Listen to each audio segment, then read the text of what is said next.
هرايم بار نتمرت خوننا دما نهو نتم زعامنو ازي كختلوم يو زبل تمرتي لو ما انت خنا مهارينا እግዚአብሔር መንፈስ ቅዱስ አብልሳና ሐዲሩ ንኹላትና ከምህረና ክግስጸና ናቱ ሰናይ ፍቃድ ይሁን ብድጋሜ ለሐንደ ጸኒሕኩም ለሐንደ ውዒልኩም ለቃ ዓበይቲ ለሐንደ ውዒልኩም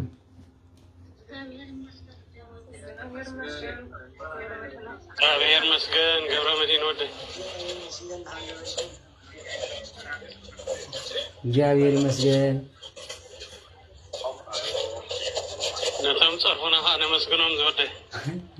አበይ ዲኹም ዘለኹም ዳገል ጠምጠም ትብል አመገድ ለዘደ هراي بولو صرق عكات كصرق كل خاص ابني خاطر بيلو نقلاميته ولا حنت دربي خالو ولا حنتي عكات بلع عقن ابني دربو يغني لنا زمدك علمنت انا هاكم من انلو امين الذي نفس دله نفس فتي كل ابن دربيلو كل زقاومو وابوتاتنا سنتايم زبلو نفري ازبسحس كل ابني دربيلا يبلو سو قداسنت يبلوم زيهم دحان كتمصيهم بلوم ابي كشات مصيهم ጳጳሳት ክትመጽيهم لمينوم زودي تغيروا يرغبوا ندو هرايم بار كاب ወንጌል ማርቆስ ምዕራፍ 9 ካብ 11 ዘሎ ክንመሃሪና ማለት እዩ እግዚአብሔር አምላክ መንፈስ ቅዱስ ክምህረናን ክግስጸናን ናቱ ሰናይ ፍቃድ ይሁን هراي ወንጌል ማርቆስ ከምዚ ይብል ወተሳልዎ ወይበልዎ በፎ ይብሉ መጻሕፍት ወፈሪሳውያን ኤልያስ ይቀድም መጽያ ዋውሳ ወይበሎም ኤልያስ ይመጽእ እምቅድመ ወያስተራት ኩሉ ወፎ ጽሑፍ ውስጥ በእንተ ወልደ እጓለ እመሕያው ከመ ብዙኃ ያሃምምዎ ወይመንንዎ ወባሕቱ እብለክሙ ኤልያስ ወዳ መጻ ወገብረ ለአሊሁ ኩሉ ዘፈቀደ በከመ ጽሑፍ በእንቲአሁ ወበጽሐ ሀበ አርዳኢሁ ወረከበ ብዙኃ ሰብአ ሀቢሆሙ ወመጻሕፍትኒ እንዘ ይስእልዎ ወሰበረይዎ ኩሎም ሰብአ ደንገጹ ወረጹ ወሰቢሃ ወአምህዎ ወተሳእለሙ ለጸሐፍት እንዘ ይብል ምንተኑ ትተሐሰስዎ አውሳ አሐደሙ ውስተ ሕዝብ ሊቅ ወአንጽሖሙ ስለዚህ ኣብዚ ወንጌለ ማቴዎስ ምዕራፍ 9 ዘሎ ብሓቅኳ ኩሉ كننببو زغبا እናንተ ነበረ ንግዜ ብዛኽለና ግን ለማዓንቲ ኣብ ቅዳሴ ዝንበብ ወንጌሊ ማለት እዩ ስለዚህ ኣብ ወንጌል ማርቆስ ምዕራፍ 9 ቁጥሪ 17 ዘሎ ነቶም ንዓይ ዝኣምኑ ዘበለ ድማ እዚ ምልክት ክኽተሎም ኢሉ ምልክት ኣይንደልን ዝብሉ ሰባት ኣለውሞ ሞናይ ክርስቶስ ምልክትን ናይ ዲያብሎስ እንዳምንታ ክትፈልጦ ተይልካዮም ከዓ እንታይ ደለ እመቤታችን ካብ ጎይታ መውላዳ ካብኡ ዝዓቢ ተኣምር ኣቤት ፍጥራራ أبيت لازم نسي زقرمكم نجاري سنة أرجت بزكاة قعدت كلا يبلعني وأنا هاي سامع عندكمي نايلهم قاعد خامنا أمينا خمين بدن نو كل جزء بفقرات رأي النبر سلسخنا وانجيل ماركوس معرف 10 شهر بليه معرف 10 شهر زلوا كنا نبوا خلنا 50 كتر 10 شوعات معرف 9 يوم بسنة يا غريتها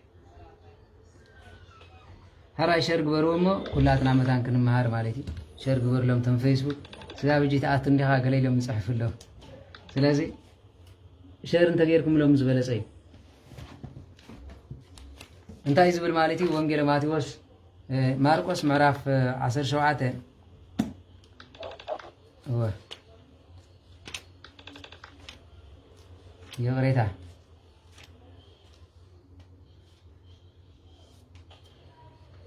يا ወንጌል ማርቆስ ናይ መጨረሻ ምዕራፍ 16 እዩ ካብኻ ኣብ 17 ዘሎ ቃሊ ማለት በረከትን ረድኤትን ናይ ወንጌላዊ ቅዱስ ማርቆስ ቸርነት ናይ መድኃኔ ዓለም ክርስቶስ ምስ ኩላትና ህዝበ ክርስቲያን ይኹን ከምዚ ይብል ካብ 9 ወተንስዮ በጽባሕ ዘበውድ ሰንበት አስተራያ ቅድመ ለማርያም መግደላዊት እንተ ምንያ አውፃ 7 አጋንንት ጎይታናን መድኃኒና ኢየሱስ ክርስቶስ ኣብታ ቀዳመይቲ ሰንበት ናይ ዕለት መጀመርያ ማለት ኖ ነታ 7 አጋንንት ዘውፀላ ቅድስት ማርያም መግደላዊት መጀመርያ ተራእያ ኢሎም ማዓንቲ ክብረ በዓል ናይ ማርያም መግደላዊት በዓል ዕረፍታ ይብል ማለት ጥሩን ቅዳሴ ቤታ ዝብልሎ بزخنا مريم مقدلاويت لما عند خبر بعلاي أجاننت زوج الله أجاننت قديمو ترايا ويتي هاويرا زينوتهم لألا مسلهو هلو قديمة إنز هلو يلاهو ويبكيو نتم قدميهم مسوز نبرو نابخين لا تكذون زس أنحوا هاري عدما نجرتهم يبل ومنتي سبسمو كما أسترايا هي وتو يأمنوا سلازي نساقن نو كريستوس هي مخانو كم تنسى نجرتهم من سمجن نزي سمعهم أي آمنوا يبل سبيتي أيتمن يرى قدم وامز أسترايهم لكن من يوم بكالا راي إنزي هاورو با هاك ليبل نتوم كلت تزخرز نبرد ما بخال وجن سلسترايهم نسمون نجار ويب كليوب أن لقاسن مالتي زي أول جيل لقاس كترخبوت غليهم وهارو منتي وزينو لبيسهم ولمهي يعملوا وم سلازي نسم كيدم دمان دك مزامرتهم قويتا تسيورين ينتبلهم نعم ونعملوا من وام دهرزي كايبه إن زي رفقوا عسرته وكليته عسترايهم وقصصهم بنت هسأت أمينتهم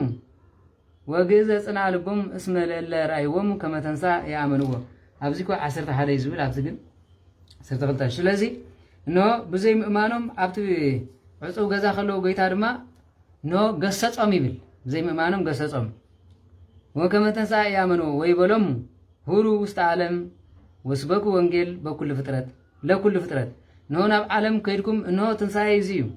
أنا رما قويتها متهات هايكم سلازي ناب كل عالم كيركم نخل فترة وانجيل سبقوا نسبت رايبن نخل فترة وانجيل سبقوا زامنه وزتتمك يدهن وزسيامنه يدين سلازي زامنه انت تمكن كدهني تزيامنه دما كوخنانيو وذات تأمر لا اللي أمنوا باسمه تتلوموا باسم زياء سلازي نتوم من عايز خطلو إذا ملكت زي أخذ كتلميا بس مزياء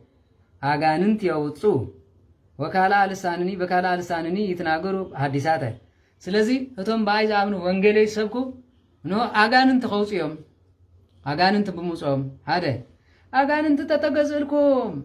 أمزي تهون زي نايم فسكو دسكون هايكلني ولا كن تدا أفضل اللي عليكم كباه هدايان مالتي أجاننت موسى أنا إجزاير سجايفون زغيرم ነገር አነ ዘመ ባገብረ ኺዳን ዝባሃል ለው አብዚ ፌስቡክ ዝምህሩ ማለት ነው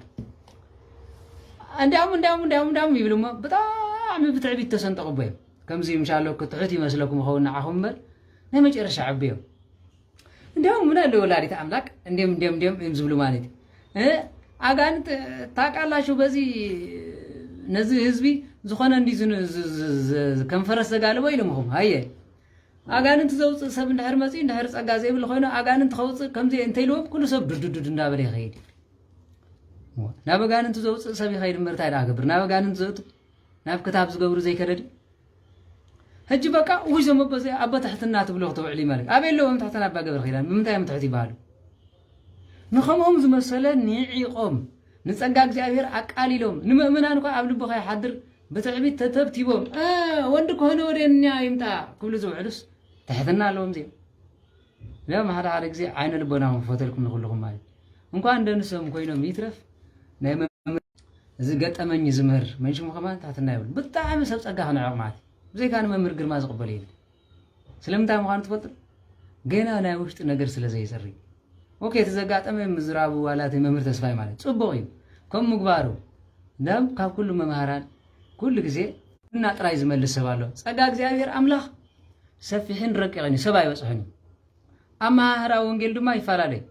كم كبابي خاتمرو أجني إرترا وقت مرون تغنكا أحواته أنديم أنينا أنت داول خاتمرو يكونن لا خوي يكونن نتقرنيا ناتنا خوي تمرون يا كتمرو يتغل كم يكونن رودنا سالنا ناتنا نيجزا رسنا تعبيت سلازلو تتقرنيا زبال أزي تعبيت سلازغنا غوندر إرترا تقراي عبياتي نعم بعالم بزيكم سبز فترة زلوا ما يمسلمني نزيهم قصقصهم قتيب كي هاتعريهم كم زبالي لنزور بل بيتروس نايسب مر نايسيت أنا يتفلت المبالي نبعال غامبيلا نبعال أوروما قلت خير كاجن بلوه الناقة تحزم تغير السودان تغير كالسودان لو هذه بلوه الناقة سبكم كل هذا ولا شيء ناتنا قل إنه بتكساس هاتعريهم وو كهان ناتنا سزيل الليل كي حرك لك بقى سميو سألك خالي يمسألك سلازي قال لهم بقى خمس زي تبل زبالت فينا يقولون ترى لهم سمعت زي تعيمكم كم سم كيلو በጃኹም ኢላ ኣነ ለሚኔ ጻፎምን መጨር ስለዚህ ስለዝኾነ ኣማሃራን ጸጋ መንፈስ ቅዱስን ይፋለይ ኣቶም ትውልደ ኣራዊት ይብል ነይሩ ኣቶም ትውልደ ፍዑት ይብል ነይሩ መን ይኹም ዝብል ነበረ ዮሐንስ ወንጌላዊ የቅሬታ መጥምቀ መለኮት ስለምንታይ ኩፋት ስለዝነበሩ ተንኮለኛታት አይሁዳውያን ስለዚህ ኮም ጌርካ ይዝዕረ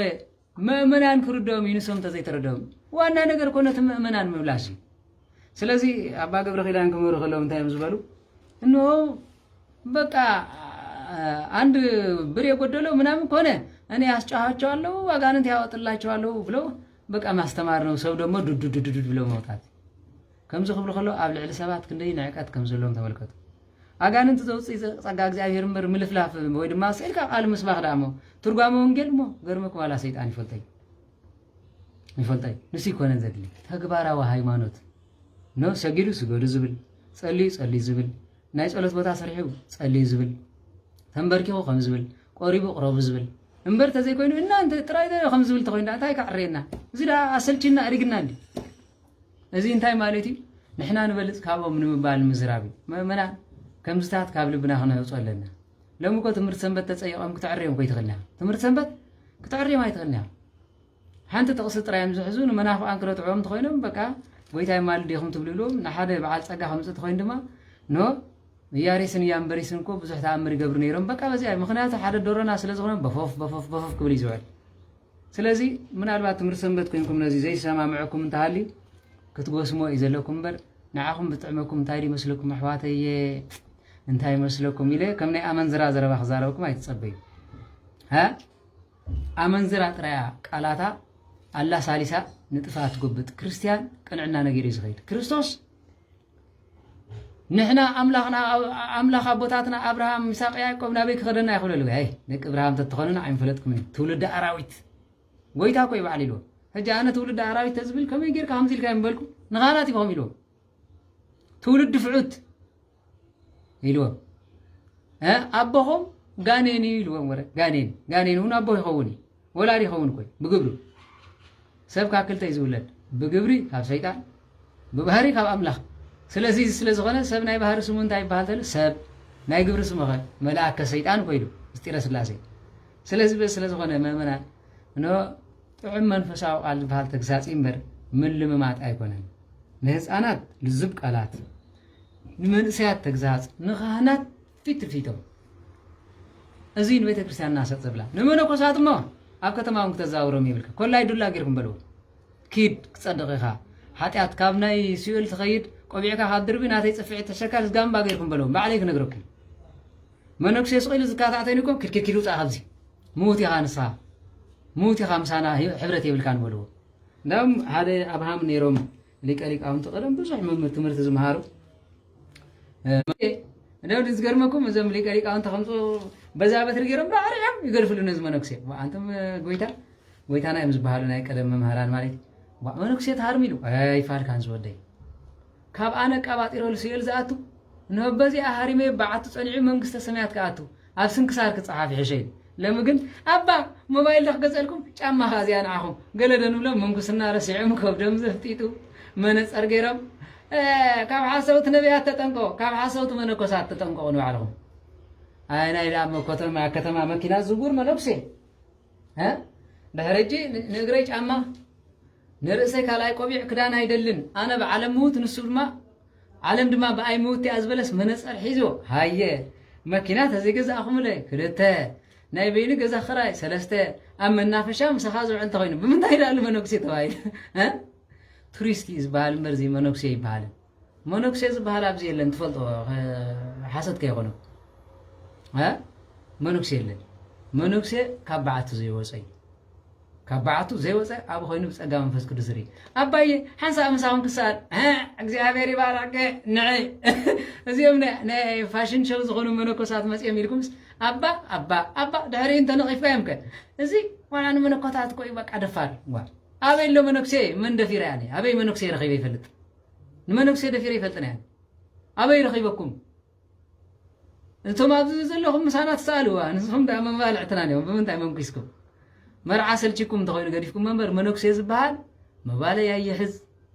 ምሰባ ይራኸብ ነቲ ዝደልየ ብመንፈስ ቅዱስ ሕመማን እንዳፈወሰ ሞት እንዳተሰ ምስ ዳዊት እንዳተዛረበ ድኽመር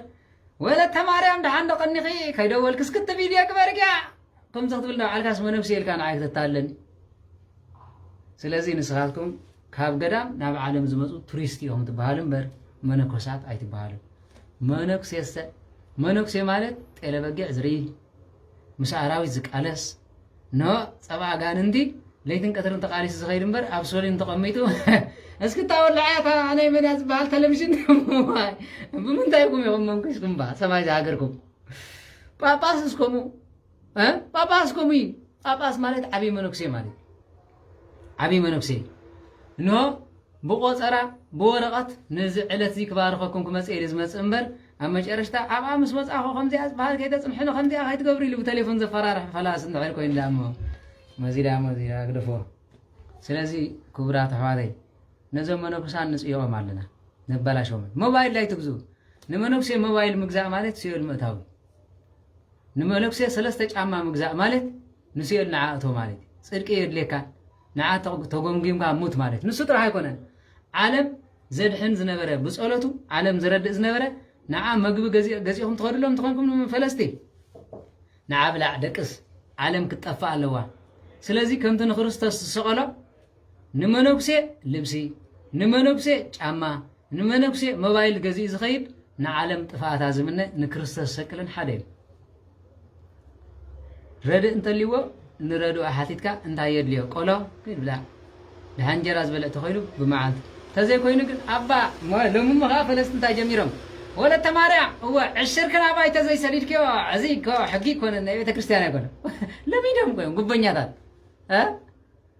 ፈለስቲ ለዘበን ጉበኛታት እዮም እሞ ሰሊ ተዘሂብካዮም ደስ ኣይብሎም ይፅወጉ ኣንቲ ኣለኻ እታ ኢዱ ጨውያ እንታይ ይደልይኹም መና ሰማይ ክምዝናባ ይሕሸኩም ኣብዚ እውን ትከታተሉ ኣለኹም ልዕሊ 50-60 መነኮሳን ማለት ዘይትኸዱ በዓትኹም እንታይ ትገብሩ ኣለኹም ኣብዚ ዘይትኸዱ ዓለም ዘይተድሕኑ ምሳና ክጠፉ መፂኹም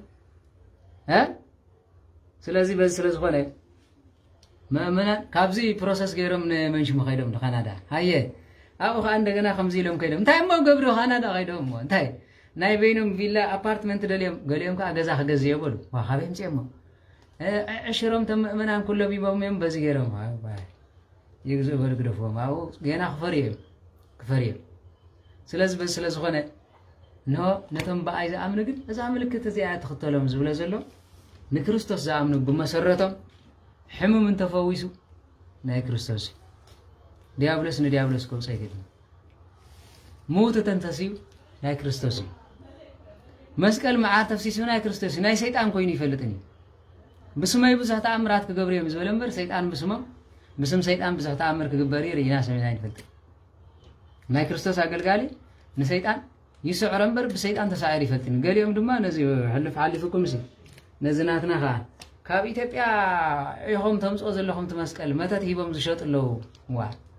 ኣብዚ ማሕበር ኮይኖም ከምኹም ዘውሪ እንታ ቆርብ ፍርሃት እግዚኣብሔር የብልኩም መን ኢሉኳ ኖ እቲ ሰብ ንስኻ ኣብ ኤውሮጳ ስለ ዘለኻ ባዕለይ ይፈልጦ የን ቸድ ዝብለ ዘረባይታት ንዝቐበረ ለተርዶ ኣነ ባዕለይ ታሪክ ነጊረዮ መስቀል ክመፂ ኣንፅፍ እንዳበልኩስ ተመሊስኩም ንዓይ መርድእ ትነግሩኒ ንመምህር ተስፋይ ከይድ ንስኻ ተኸታተሎ ናይ መምህር ተስፋይ ትምህርቲ ብዙሕ ጠቕሚ ይብሉ ናይ መምህር ግርማ እዩ መተት ገይራትላ ንሓንቲ ከምዚ ገይራታ ትርጉም የብሉን የተሓማምየካ እዩ ሓንሳ ስለ መናፍስቲ እንተፈሊጥካ ኮንካ ፀላእ ሰናያት ደቂሱ ይሓድርኒ ጓልሓው ብኣመተት ገይራትላ ትግበር ጓለኳ ኣመተት ገይራትላ ትግበር ኣብዚ እንኳ ሓደ ተወልደ ዝበሃል ኣሎ ንዓይ ስራይ ገይሮምሉ 3 ሰብ ሰሪዮም መዚ ይግበሩለይ እንታይ ምልከተካ መውፀለይ ኢለዮ ከምዚ ገይሮም መተት ዳ ንስኻ ስትገብር እንዲኻ ዘለኻ መተታም ካባኻ ንላዕሊ መተታም ኣሎ ድዩ ልቢ በሉ ማለት ምስቶም ሰብ ከበኣሱና ኮይም ንዓይ ፀላኢ ሰይጣን እምበር ሰብ ኣይኮነ 10 ግዜ ንሰይጣን ኪዱ ዓይኑ ዕውር እንተይልና ኮይኑ ኣነ ከዓ ውዳሴ ማርያም ኣንቢበ ሰይጣን ዓይንኻ ይዕወር ናብ ዝነበርካዮ ተመለስ መለኮት እግዚኣብሔር ኣምላኽ ይጨፍጭፍካ ኢለ ዘባርሮ እምበር ቀሺ መንሽሙ ከምዚ ገይርለ ኢለ ንዕኡ ንብውልኩ ዝፀለሉ ምክንያት የብለ ንዕኡን ሰይጣን እዩ ኣሲርዎ ብዙሕ ጠቕሚ ነቲ ኣነ ናይ መምህር ተስፋይ ምስ ረኣኽዎ ብዙሕ ጠቕሚ ተረኽብኩሉን ትረኽብሉ እንተኮንኩም ንዓኹም ተጠቐምሉ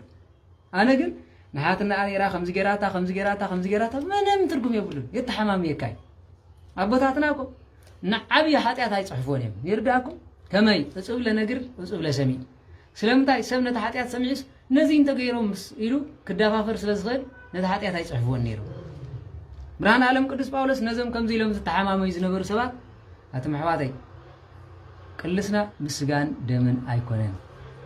بزحاتكم اللي سخول يوم جن حاتنا كم زجيرات اللي أمي كم زجيرات اللي قالت تركم يقولوا صلاتكم أفكروا يزبل مسحف قدس صلاتكم أفكروا تتأمستيوا تتأمي بلعوا تعارق البسوا حنت معرفة كايدن تقولكم كلتا كايدوا سناي قبلهم ريام دما نتف سماي زلبهم نعو أمينهم كم اللي يزبل هايمانة زلنا نمتاهم تهون أيردن حنسا نجر سيطان الحرت رديكم نايم مرجر ما عزيز بوي تمرتي عمقت منافس تلازمهر والهاتنا كم زجرات اللي قال كوي كم زجرات سيطان تحضر كل سيطان أو سرع يسرع كي تلاقون سيطان كاب نفسنا كاب معالتا وفتنا أقاريتنا يفلتين دايرا كونوا دلوانا نو نتي ناي وانجل جاما ويدما فحسا سيطان تقاليسكم مدان كتقولوا نو وانجل كم جاما لبسوا يلبرهان عالم قدس باولس معيد ناي نسطرح يكونم بيتروس انتهي له أكادامي بيتروس معراف عمشان سوعاتن انتهي له سيطان زو حتسينو كم زغاز مان بس ابزرياخ مالو سلازبلنا سيطان كل غزي ابزريا ناي بتعالى قدس داوود كتابعنا خلقوا يتعين ملاك እግዚአብሔር አምላክ አውዶም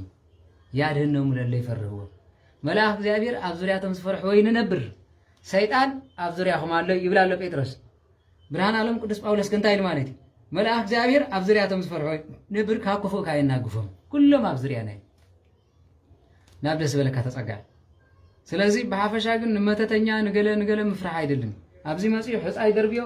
ولا صغري دربيو لو مشان امنت انت لو ولا حنتي تخون ክርስቶስ يعبي ካብቶም ምሰም ዘለው ምሳና ዘለው يعبي ለነብይ እግዚአብሔር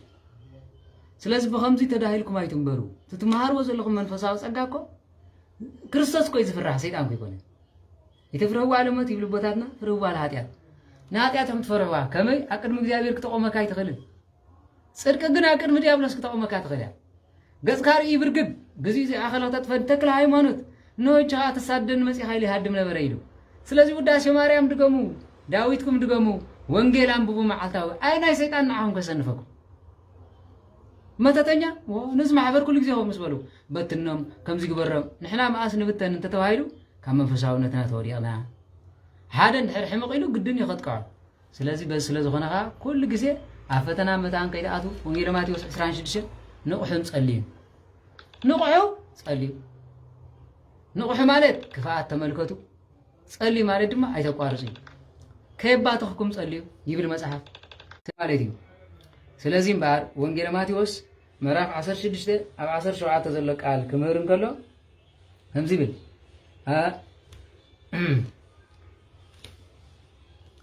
ኣብ 17 ዘሎ ቃል ከምዚ ብል ኖ ጎይታ ድማ ስሞን ወዴና ማርቆስ እቶም ዘአምኑኒ ኖ እዚ ምልክት ክኽተሎም እዩ ይብልሞ እቲ ምልክት እንታይ እዩ ነቶም በእግዚአብሔር ዘአምኑ ዝምልከት እንታይ እዩ ይብል ስለዚህ ኖ ነቶም 10 ድሕሪኡ እቶም ዘአምኑኒ እዚ ምልክት ክስዕቦም እዩ ብስመይ አጋንንት ክወፁ በሐድሽ ቋንቋ ክዛረቡ በሐድሽ ቋንቋ ዝበሃል ዘሎ ግን ሻራራራ ባራራራ ገለ ይኮነን ሐድሽ ቋንቋ ዝተባሃለ እንታይ ትፈልጡ ሐድሽ ቋንቋ እንግሊሽ ምዝራብ አይኮነን ሐድሽ ቋንቋ ሐድሽ ቋንቋ ትፈልጡ ወለ እንታይ ማለት ሐድሽ ቋንቋ ስለዚህ እቶም ዘአምኑን ግንማ ብስመይ አጋንንት ክወፅዮም ሓደ በሐድሽ ቋንቋ ክዛረብዮም ይብል እንታይ ማለት በሐድሽ ቋንቋ ክዛረብዮም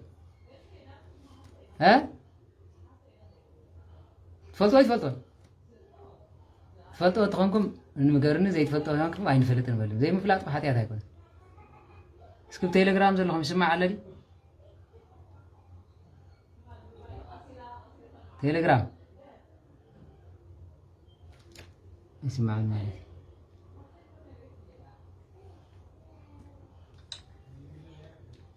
هرا تيليجرام زي لهم يسمع على الله ويلي نبيني يلفلفوا على مالي يسمع هراي بسمع قال انت خوصي يمي مبر تحدش قانقا خزارب يوم زبل انت مالتي بحدش قانقا خزارب يوم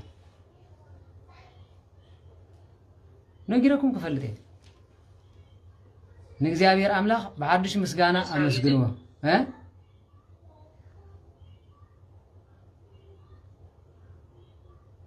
هراي بلو فلتو خابجنه فلتو دحرجي صباح كحطهم كله ودا انت ايلهم كله ስለዚህ በሐዲስ ቋንቋ መስተባህለ መናፍቅ አንተ አይሉ ኢማ ማማ ራካ ከሻባ ባባ ገለገለም ገረወይና ገለገለም ካራቲስታ መስሉ ቻይና ደም ዛረብ ዘለው ከይትብለም ቋንቋ አይኮነን እንታይ ተልካዩ ነው መንፈስ ቅዱስ ዳ ከማዲያ ሐዲስ ቋንቋ አስተባህለ እንታይ እንድሕር ተባይሉ ሓደ ኖ ከሰተ ለከ ልሳን ተተኸፊትልካ በሐዲስ ቋንቋ ዝባህል ዘለው ብዘይ ተፈልጥ ቋንቋ عرب خون خل إبراهيم خون خل وزترفه حدش قام مالت جن ترجم نسيكونه حدش قام مالت بولي قام تاينير ويدا خولدي ويدا خمسيو ويدا كاب قدس دنگل ماريام خولدي دا تبالو نبيات زارب نيرم كاب جن نجر جن ويدا توليدو ويدا تطميقو ويدا 4 معاتنا 4 ليتن صليو ويدا أنا زجليلا تأمر غيرو ماينا وين غيرو ويدا إنه موتا ناتنسيو دويان فويسو عوران أبريو ويدا ተሰቂሉ ጎይታ ሞይቱ ጎይታ ተንስዩ ጎይታ ኖ ዓሪጉ ጎይታ ዳግም ክመጽእ ይልኩ በሐዲስ ቋንቋ ተዛረቡ ሐዲስ ቋንቋ ማለት እንታይ ንስዩ ስለዚህ ስለ ጎይታ ዝሓትኩም መልሱ ረቂቅ ዝነበረ ግዙፍ ሰፊሕ ዝነበረ ጸቢብ በዓይነ ስጋሪና ኖ ስቡ ዝበልዐ ደም ሰተ ናይ ዘላለም ህይወት አለው እንዳበልኩም ስበኹ ማለት እዩ በሐዲስ ቋንቋ ዝበሃል ንስዩ ናይ ብሉይ ዝነበረ ግን ኖ ከወለዲ ትንቢት ናይ ነቢያት ተፈጺሙ በሉ ማለት ስለዚህ በሐዲስ ቋንቋ ኖ ንቶም ዝኣምኑ ግና እዚ ክኽተሎም እዩ ብስመይ ኣጋንንቲ ከውፁ በሐዲስ ቋንቋ ክዛረቡ ኣትማን ክሕዝዮም ኣትማን ተባሃሉ መን እዮም ኩፋኣት መርዛማት ዝነበሩ ጨካናት ዝነበሩ ሰባት ብኑ ንዕኦም ድማ ክሕዝዎም እዮም ማለት ግደፍ ኢሎም ክምዕድዎም እዮም እምቢ ተወል ብገቢረ ተኣምር ከጥፍዎም እዮም ስለዚህ ጸጋን መጎስን ሐዋርያት ተዋሂቦም ማለት ካላ ዝኾነ ክርስቶስ ለቢሶም እዮም ቅዱስ ጊዮርጊስ ዘቀትል መርዝ ምሳቦ በስመ አብ ወመንፈስ ቅዱስ ኢሎም ሰተይ እንታይ ኮነ ምንም አይነከይኒ ስለዚህ ድማ ዘቀትል መርዝ እንተሰተዩ አይክሞቱን እዮም ካላይ ዘቀትል መርዝ ተባለ ድማ አይሁዳውያን መጽኦም ጎይታ ይተወልድ በሐቅቶም አይሮም ክምለሱ እዮም ኖ ሓደ ጊዜ ቃል እግዚአብሔር ከማይን ከመግብኒ ስለምታይ ወድሰብ በሊዕን ሰትዩ ንግዚ ይጸግብ ገጽ እግዚአብሔር ዝለአየ ግን ንዘላለም ይዝፍሳህ ንዘላለም ካያ ዓግብ ማለት ስለዚህ ነዚኦም እዮም ኣትማን ዝተባሃሉን ብስብከቶም እዮም ማለት ስለዚህ ከም ይብል ኣዳዎም ኣብ ሕማማት እንተንበሩ ንሳቶምን ከሓውዮም ከመይ ኢድም ቢሩ ንሓማት ጴጥሮስ ገሲስዋ ፈዊስዋይ ኖ ብርሃን ዓለም ቅዱስ ጳውሎስ ከምዚ ኢሉ ከምታነን ክርስቶስ መሰልኮ ንስኹም ንዓይ ምሰሉ ዝበለ ነዚዩ ስለዚህ ኢሉ ጎይታ ኢየሱስ ክርስቶስ ነዚ ምስ ተዛረቦም ናብ ሰማይ ዓረገ ኢሉ ስለዚህ ሕሙማን ምፍዋስ ድውያን ምንጻሕ ኣጋንንት ምውፃእ በሐዲስ ቋንቋ ማለት በሐዲስ ዝማሬ ምዝራብ ናይ እግዚአብሔር ጸጋ ዳንበር ናይ ሰይጣን አይኮነን ስለዚህ ጸጋ እግዚአብሔር ደይኮነን ነው አጋንንት ምውፃእ ጸጋ እግዚአብሔር እምበር ጸጋ እግዚአብሔር ይብ እንታይ ዳይሉ አጋንንት ምሰውፃኹም እቶም አገልገልቲ ግን ከይተዕበዩ አጋንንትን ተወጽልኩም ሕሙማት ተተፈወስልኩም በስምናን ተተነበኹም ምንም ዝገበርና የለን በሉ ከመይ ወሃቢው እግዚአብሔር ልሳን ዝገበረካ እግዚአብሔር ስለዚህ ከሙሴ ማያዝ ነብኩልኩም መና አውረድኩልኩም እንተበልኩም ግን እነሆ ስራሕ እግዚአብሔር ይኹም ዘአትኹሞ ኣብ ምድረ በዳ ከይተርፉ እዚ ነገልገልቲ ተባሂሉ እንተዘይ ኮይኑ ግን አጋንንት ምውፃእ ጸጋ ሙሉእ አይኮነን ታኾን ዘይኮን አይና ሰይጣን አጋንንት ተወፅር ይኻ ስለዚህ ከምዚ እንዳገበሩ ዘዳናግርኹም ንድሕሪ ዝመልስኹም ዕድል አይተሃብዎም ነጋንንቲ በጋንንቲ ዘውፆ ፍጹም የለን መናፍቃን ሕሙም ፈዊሶም ኣበይ ቤናይ ምዕራፍ ቤናይ ጥቕሲ ከመይ ጌርኩም ከምኡ ትብሉ ዊልቸር ዝነበረ ከምዚ ገይራ ነሪአ ይፈልጥን መናፍቅ ከምኡ ዝገበረ ክገብሩን ኣይክእልን ስልጣን የብልን እያ ስለዚህ ዘይከውን ነገር ከምዚ ጌርካ ፊልም ሰሪሕካ ተደቂሱ መፂ መጨረሻ ብድድ ኢለ መይተይ ኢለ ከምዚ ናይ በዓል ናይጀርያ ዝመዓል ብሩንዲ ገለመለ ዝግበር ኣብ ሳንዱቕ የምፅኦሞ ኣብ መጨረሻት ፓስተር መፂ ብድሕሪት ናበይ ደሊኹም ኣቕበር ኖ አይ ዊል ፕሬይ ኢሉ ምፅ ኢሉ ምስ ደቀሰስ ኳሕኳሕ የብሎ ክፈቶ መይቲ ዝነበረ ተስኢ ተባሂሉ ወይ ኣፍሪቃዊ መስኪን እንታይ ኣለዎ ኦ ማይ ጋድ ዘማን ኦፍ ጋድ መፂ ተስኢዎ ከምዚ ኢለ ያ እዚ ግደፎ ዝሽጣራ ዝታት ንየበልዎ ናይ እግዚአብሔር ጸጋ ግን እዚ ዝመስል ስለዚህ እግዚአብሔር አምላክ ምስኩላትኩም ይሁን ነው አጋንንት መውፃእ ጸጋ እግዚአብሔር እዩ 100% ሕመም ምፍዋስ ጸጋ እግዚአብሔር 100% ስለዚህ ቶም ካልኦት ዳኣነ ምንታይ ነቕፎ ስለዚህ ከኣልዎ ስለዚህ ከኣልዎ ስለዚህ በስ ስለዝኾነ እዚ ብዙሕ ናይ በዓል ኣባ ገብረ ኪዳን ትምህርቲ ክፅይቐኩም ምን እዩ ክምህረኩም ምን እዩ ማለት ስለዚህ ንሶም ብዙሕ ሰብ ይፅይቑ ኣለዉ ንሶም እዮም ፅይቑም ዘለዉ እምበር ንስ ይኮነን ማለት እየ ካልኣይ ድማ ሎሚ ክንሪኦ ከለና ተናይ ኣጋንንቲ ክፍኣት እንተተማሂርኩም ኮይንኩም ንሓወኹም ኣይትጠርጥርዎ ፀላኢኹም ሰይጣን እምበር ሓወኹም ኣይኮነን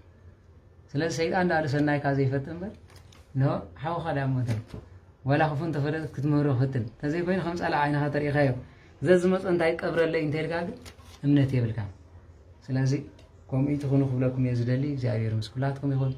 ዝመሃረናን ዝገሰፀናን እግዚኣብሔር ኣምላኽና ክብሪ ምስጋና ኣምልኾ ውዳሴ ንዘለኣለም ንዕ ይኹን ንሎሚ ብዚ ከኣኽለናይ ከም ሕፃ ባሕሪ ብዙሓት ከም ከዋኽብቲ ሰማይ ድሙቓት ከም ፀሓይ ከዓ ንኩሉ ብርሃን ይበለና ኣብ ዝኸድኩም መፅላልኩም ደመና መግብኹም ሕብዝተመና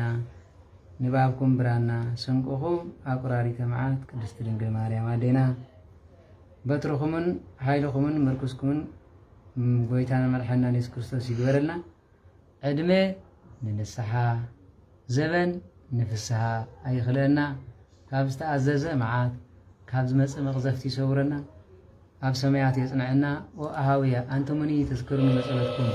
ከመያ ፈጽመና እግዚአብሔር ሰናያቱ አቡነ ዘበሰማያት ቅዱስ ስምከ ትምጻእ መንግሥትከ ሀበኒ መሄድ ለና ወሳነው ጀጋይነ ከመና ድረሳ በሰላም ኢታባን እግዚኦ ውስጥ መልሱት አላ ያድነን ነው ባልሃንን ኩሎ ኩይስ መዚያኪት መንግስት ኃይሎ ስብሐት ለዓለም ወላለም በሰላም ቅዱስ ገብርኤል መልአኩ ብዝእት የማርያም ሰላም ለኪ ድንግልና ቸርንግለ ስጋጅ እመ እግዚአብሔር ጸዋት ሰላም ለኪ ብሩክ አንተ መንስት ወልክ ተሰሰይ ምልዕተ ጸጋ እግዚአብሔር ምስለች ይሳሪ ወጸልይ ምህረት እንቲያነ አብ ፍቁር ወልድ ኢየሱስ ክርስቶስ ደሜ ይስረይ ለና ኃጢአት ማጸነብቺ አሜን። የቀን የላ በል